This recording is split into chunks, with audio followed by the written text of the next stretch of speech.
ነጽዬ ሁሉ ነገሬ ያንተን ልብስ ነው የምለብሰው ታውቃለህ እየተለዋወጥን ነው የምናደርገው ወንድሜ አልችልም በቃ ኑርልኝ በዛው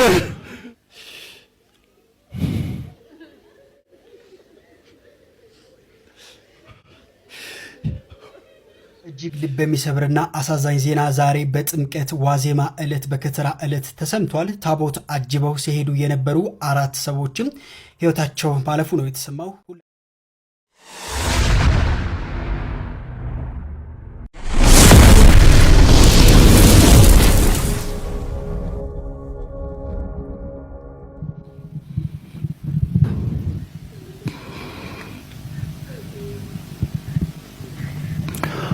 ዓለም በሚገልጸው ቋንቋ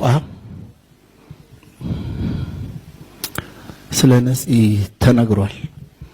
እዚህ ጋር ቃላቶችን ወደፊትና ወደ ኋላ ከማድረግ በዘለለ ስለሱ የተነገሩ ነገሮች ላይ ጨምሮ መናገር ትንሽ በጣም ይካብዳል። ነጽ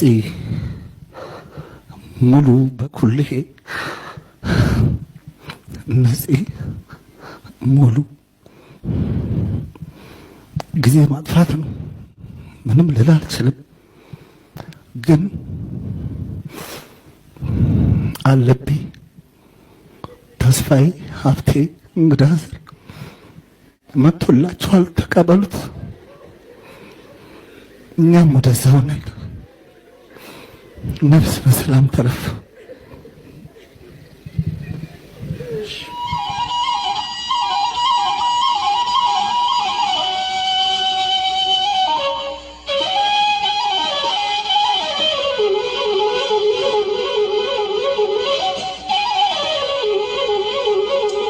ነፃነት ወርቅነህ ወደ ሆስፒታል እየሄደ በስተመጨረሻ ከመሞቱ በፊት ለጓደኛው ምን እንዳለ ታውቃላችሁ? እኔ አላቅም። ጓደኛው ያለውን ነገር ለኢትዮጵያውያን ሕዝብ ቢነግረንና ብንማር በጣም ደስ ይለኛል። አብዛኞቻችን ሰዎች ሲሞቱ እናዝናለን፣ ከንፈር እንመጣለን፣ እንፖስታለን። እኛ ግን መቼ እንደምንሞት አናቅም። ብዙ ጊዜ በምድር ላይ ያለን ስለሚመስለን የተሰጠንን ትርፍ ጊዜ የሚጠቅምና ከእግዚአብሔር ጋር የሚያገናኝ ለቅርብ በዙሪያችን ላሉ ሰዎች ፍቅርና ይቅርታን የሚሰጥ ሳይሆን የመዘናጋት ይሆናል። ሁላችንም የመጨረሻ ሰዓታችን መቼ እንደሆነ አናቅም። አብዛኞቻችን ግን የምናስበው ብዙ ቀን እንዳለን አድርገን ነው። ይሄንን የምድር ጊዜያዊ ጨዋታ አቁመን ዘላለማዊው የህይወት ጨዋታ ላይ ለማተኮር ልባችንን መመለስ አለብን። ለዚህ ደግሞ ሞት እንዳለ ማሰብ በጣም መልካም ነው። ነፂ ለኢትዮጵያ ሕዝብ ላደረከው ነገር እግዚአብሔር አምላክ ነፍስን በአጸደ ገነት ያኑረው። ለቤተሰቦቹና ለአድናቂዎቹ ለመላ ኢትዮጵያውያን ሕዝብ መጽናናትን እመኛለሁ። ዘመኑ ብዙ ጊዜ ይናገረው የነበረ አንድ ጥብቅ ኑዛዜ መሰል ምኞት ነበረ። እናትና አባቱ በህይወት ስለሌሉ ያሳደጉት አያቱ ናቸው። እጅግ በጣም ነው የሚወዳቸው። ስለሳቸው አንስቶ አይጠግብም። እናም ስሞት አያቴ ከተቀበረችበት አጠገብ አሌልቱ ጊዮርጊስ ቀበሩኝ ሲል ለወዳጆቹ ደጋግሞ ይናገር ነበረ። የሚገርመው ነገር ደግሞ ይህ ድንገተኛ ሞት ከመከሰቱ ከሳምንት በፊት ነፃነት ወደ አሌልቱ ጊዮርጊስ በመሄድ ቤተክርስቲያኑን ለማደስና የልማት ስራዎችን ለማከናወን ከደብር አስተዳዳሪዎችና ከሚመለከታቸው አካላት ጋር ሲመክርና ሲወያይ ሲነጋገር ቆይቶ ነበረ። ሆኖም አያቱ ጓሮ የመተኛት ህልሙ ሳይሳካ ቀርቷል። የቀብር ስነ ስርዓቱ በሀገር ደረጃ ትልቅ ክብር የሚሰጠው በመሆኑና በኪነ ጥበቡ ላበረከተው አስተዋጽኦ በሚል ከኑዛዜው ውጪ በመጪው እሁድ በታላቁ ቅድስት ሥላሴ ካቴድራል እንደሚፈጸም የተወሰነው። አሜሪካን ሀገር የሚገኙት ባለቤቱና ልጆቹ እሁድ ጠዋት አዲስ አበባ አውሮፕላን ማረፊያ ይደርሳሉ። እናም እነሱ እንደገቡ ነው የቀብር ስነ ስርዓቱ በዛው ዕለት የሚከናወነው። ዜና መጥቷል። ቲክቶከሮችና ዩቲዩበሮች በአርቲስት ነፃነት ወርቅነህ ቀብር ላይ እንዳይገኙ ተወስኗል። በመንበረ ጸባዖት ቅድስት ሥላሴ ካቴድራል በሚደረገው የቀብር ስርዓት ላይ ምንም አይነት የካሜራ እንቅስቃሴዎች እንዳይኖሩ ስለተፈለገ ነው ተብሏል። ከመሞትሽ በፊት መጨረሽ በስማም ቆይ ከመሞት ይሻልሻል። ከመሞት በፊት በእኛ ያምራል። ከመሞት በፊት መጨረሻ ላይ ምን ማድረግ ትፈልጋለህ ብትባል ምን ትላለህ? መደሰት። ደስ አይል?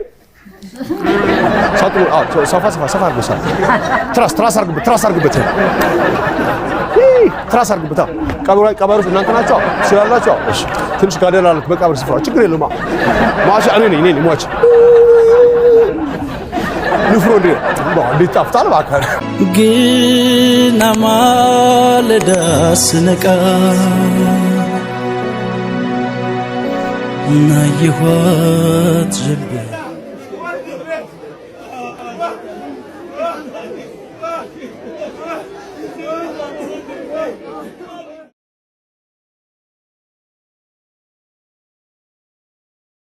በሳቅ በጨዋታ በደስታ ባዘን ባለፉት ዓመታት ስንቱን አሳለፍን ስንት ደስ ታየን ስንታየን መከራ ሲፈራረቁብን በተራ በተራ My father, Netzanet Warkana, was a good man, a devoted husband, and the best father I could have possibly asked for.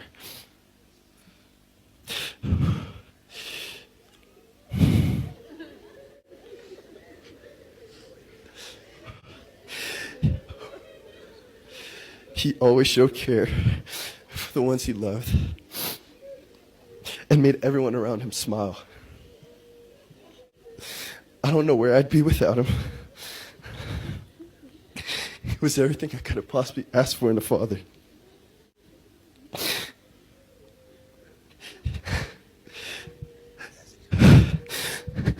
He gave me the lessons I needed to learn and the love I needed from a father.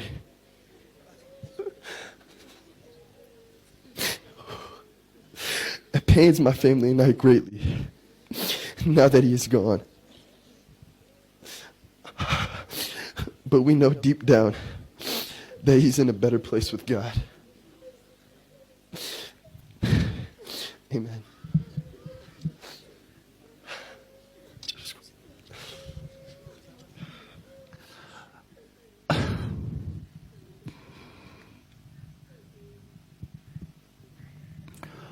ዓለም በሚገልጸው ቋንቋ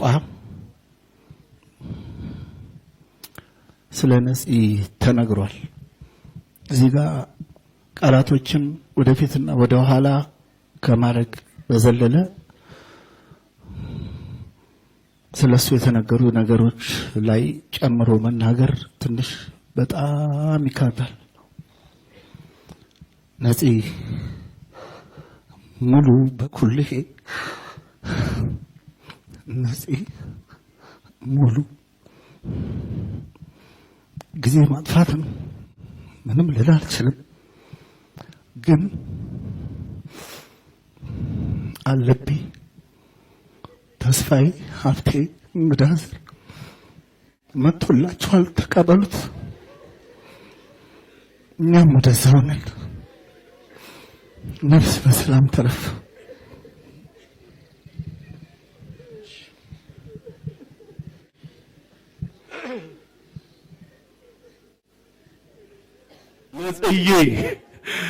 ነጽዬ አንተ ምንም አትሆንም፣ ንጹህ ቦታ ነህ። ሰፈር ላይ የሚጠብቁ ልጆች አሉ፣ ማታ ማታ ስትገባ ብር የምታደላቸው። እነሱ ልጆች ትናንት እያስለቀሱን ነበር። እነሱን ስታጣ በር ላይ አስቀምጠው የምትሄደው ጥለላቸው የምትሄደው ብር ማን ነው የሚጥልላቸው? ነጽዬ ወንድሜ፣ ጓደኛዬ፣ ነጽዬ ሁሉ ነገሬ ያንተን ልብስ ነው የምለብሰው። ታውቃለህ፣ እየተለዋወጥን ነው የምናደርገው። ወንድሜ አልችልም፣ በቃ ኑርልኝ፣ በዛው ከመድኃኒዓለም ጋር ኑርልኝ።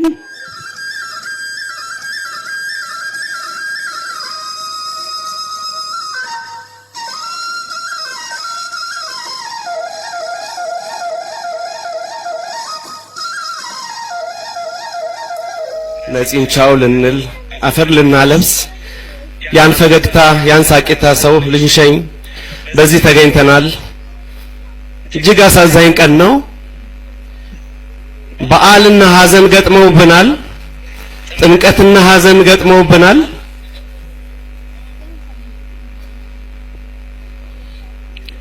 የማጽናኛ ቃል ወዳለበት ወደዚህ ካቴድራል ሁላችሁ ስለተገኛችሁ በድጋሚ እናመሰግናለን። የአርቲስት ነጻነት ወርቅነህ የሽኝት መርሃ ግብሩ ከዚህ እንደሚከተለው ይቀርባል። በመንበረ ጸባዖት ቅድስት ሥላሴ ካቴድራል የተገኛችሁ ሁሉ በድጋሚ እናመሰግናለን። ቃላት ይሰንፋሉ፣ እውነት ነው። በሚሰብርና አሳዛኝ ዜና ዛሬ በጥምቀት ዋዜማ ዕለት በከተራ ዕለት ተሰምቷል። ታቦት አጅበው ሲሄዱ የነበሩ 4 ሰዎችም ሕይወታቸው ማለፉ ነው የተሰማው። ሁላችሁም ለወገኖቻችን ነፍስ ይማር በሉ። ዛሬ ጥር 10 ቀን 2018 ዓ.ም በሸገር ከተማ ኮዬ ፈጬ ክፍለ ከተማ በሚገኘው የደብረ ፀሐይ መድኃኔዓለም ቤተክርስቲያን ምዕመን ላይ ልብ የሚሰብር አደጋ መድረሱ ተሰምቷል። የቤተክርስቲያኑ ምዕመን ታቦተ ሕጉን አጅበው ወደ ባህረ ጥምቀት በማቅናት ላይ እያሉ በሚጓዙበት ሰረገላና በኤሌክትሪክ መስመር መካከል በተፈጠረ ንክኪ የ4 ሰዎች ሕይወት ወዲያውኑ አልፏል። በበዓሉ መክፈቻ ላይ የተሰማው ይህ አሳዛኝ ዜና መላው ኦርቶዶክስ ተዋህዶ አማንያንና የአካባቢው ነዋሪ በታላቅ ሐዘን ውስጥ እየጣለም ሆኗል። ታዲያ በሌላም አካባቢ መሰል ነገር እንዳይፈጠር ባካችሁ ጥንቃቄ አድርጉ። ለሞቱት ወገኖቻችን ነፍስ። ዛሬ በከተራው አሳዛኝ ዜና በኮዬ ፈጬ ተከስቷል። ለሞቱት ሰዎች ነፍስ ይማር እንላለን። ለብዙዎች ሼር አድርጉ በጸሎታቸው እንዲያስቧቸው።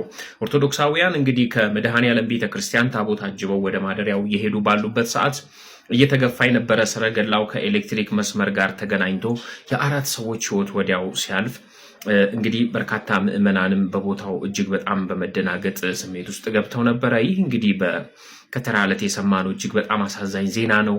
ላለፉት ፈጣሪ እንግዲህ ምሕረቱን እንዲያደርግላቸው እንጠይቃለን። በሌሎቹም አካባቢዎች ግን እባካችሁ እንደዚህ አይነት በተለይ ረጃጅም የሆኑ ሰረገላዎች በሚገፉበት ሰዓት ላይ ከኤሌክትሪክ መስመሮች ጋር እንደማይገናኙ እርግጠኛ እንድትሆኑ በእግዚአብሔር ስም እንጠይቃለን። እናም ለብዙዎች እንዲደርስ ይህንን መረጃ ሼር አድርጉ። ከተራው አስደንጋጭ ዜና በኮዬ ፈጬ የከተራ በዓልን ሲያከብሩና ሲያስተባብሩ የነበሩ 4 ወጣቶች በኤሌክትሪክ አደጋ ሕይወታቸው አልፏል። በአሁኑ ወቅት የአደጋው መንስኤ በዝርዝር እየተጣራ ሲሆን ክስተቱ በምዕመናንና በአካባቢው ነዋሪዎች ዘንድ ከፍተኛ ድንጋጤንና ሐዘንን ፈጥሯል። አሳዛኝ አደጋ በዛሬው ዕለት በከተራ በዓል ላይ ተከስቷል። ዛሬ ጥር 10 ቀን 2018 ዓ.ም በሸገር ከተማ ኮዬ ፈጬ ክፍለ ከተማ በሚገኘው የደብረ ፀሐይ መድኃኔዓለም ቤተክርስቲያን ምዕመናን ላይ ልብ የሚሰብር አደጋ ደርሰዋል። የቤተክርስቲያኑ ምዕመናን ታቦት ሕጉን አጅበው ወደ ባህረ ጥምቀት በማቅናት ላይ ያሉ በሚጓዙበት ሰረገላና በኤሌክትሪክ መስመር መካከል በተፈጠረ ንክኪ የ4 ሰዎች ሕይወት ወዲያውኑ ሊያልፍ ችሏል። በበዓሉ መክፈቻ ላይ የተሰማው ይህ ዜና መላውን የኦርቶዶክስ ተዋህዶ አማንያንና የአካባቢው ነዋሪ በታላቅ ሐዘን ውስጥ ጥሏል። በሌሎች አካባቢዎች የምትገኙ የደብር አስተዳዳሪዎችና የወጣት ማህበራት መሰል የሰረገላ ጉዞዎች በሚኖሩበት ወቅት የኤሌክትሪክ መስመሮችና የመንገድ ደህንነት አስቀድሞ በመፈተሽ አስፈላጊውን ጥንቃቄ እንድታደርጉ ተነግሯል። ፈጣሪ እንግዲህ ለሞቱት ወንድሞቻቸውን ነፍሳቸውን ያሳርፍልን። ለቤተሰቦቻቸውና ለወዳጅ ዘመዶቻቸው መጽናናት እንመኛለን። ቤቱን ፎሎ በማድረግ ቤተሰብ መሆን ትችላላችሁ።